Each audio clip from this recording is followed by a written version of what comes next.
আমরা আপনাদের উপর আস্থা রাখতে পারি, সরি আমরা আস্থা রাখতে পারতেছি না। প্লিজ কোঅপারেট করেন, প্লিজ কোঅপারেট করেন। ঠিক আছে ভাই, থাকেন, অসুবিধা নেই, থাকেন।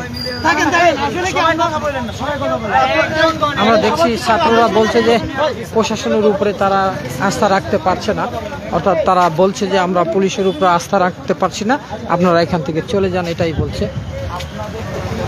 কোনো কারণে সাধারণ এখানে উপস্থিত যারা আছে, কোনো কারণে আমরা আপনাদের পোশাকের প্রতি সম্মান প্রদর্শন করেই বলতেছি, এখানে বিভিন্নভাবে বিভিন্ন ইউনিভার্সিটি না বিভিন্ন টিম যেখানে আজকে আমরা পরিস্থিতির নিয়ন্ত্রণ করতে পারেন নাই। আপনারা কেন ছাত্রদের বুকে গুলি লাগলো, কেন আজকে আনসারের একটা বিক্ষিপ্ত পরিবেশ সৃষ্টি করলো? জবাব চাই।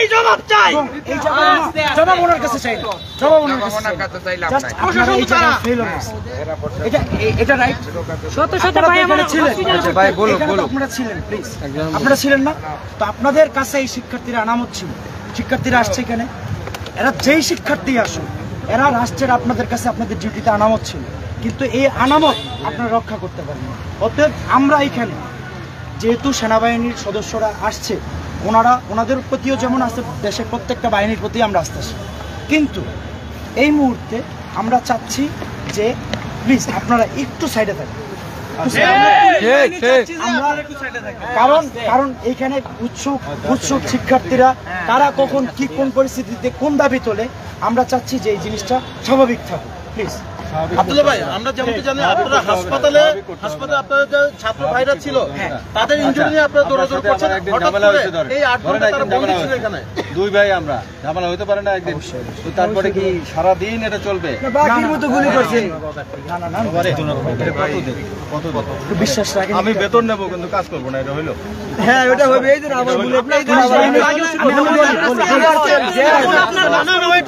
আবার আমি সাংবাদিক, আপনারা যদি ব্যর্থতার যে প্রশ্নটা আসছেন, আজকে কেন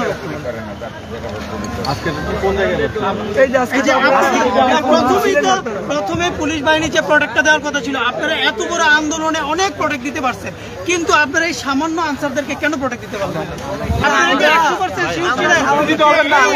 বাহিনীর ভিতরে শুধু আনসারই ছিল নাকি আনসারের পোশাকে অন্য কেউ ছিল? নাম্বার 1। নাম্বার 2 ছিল যে পুলিশ সর্বত্র যখনই চায়, আমরা আন্দোলনের সময় আমরা দেখেছি যে আপনারা দমন নিপীড়ন কেমন ভাবে করতে পারেন, এটা বাংলাদেশের জনগণ দেখেছে। সেই জায়গাটা থেকে আপনারা সামান্য কয়েকজন আনসারকে কেন দমন করতে পারেন?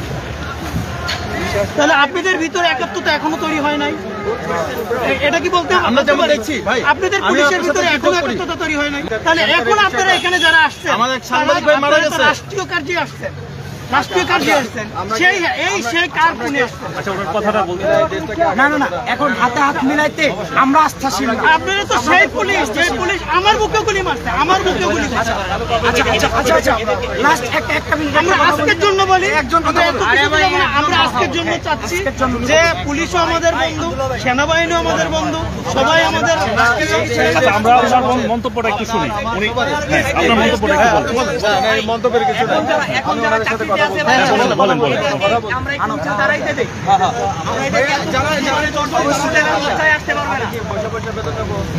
এখন জাস্ট আজকের পরিস্থিতির আপনি বুঝেন।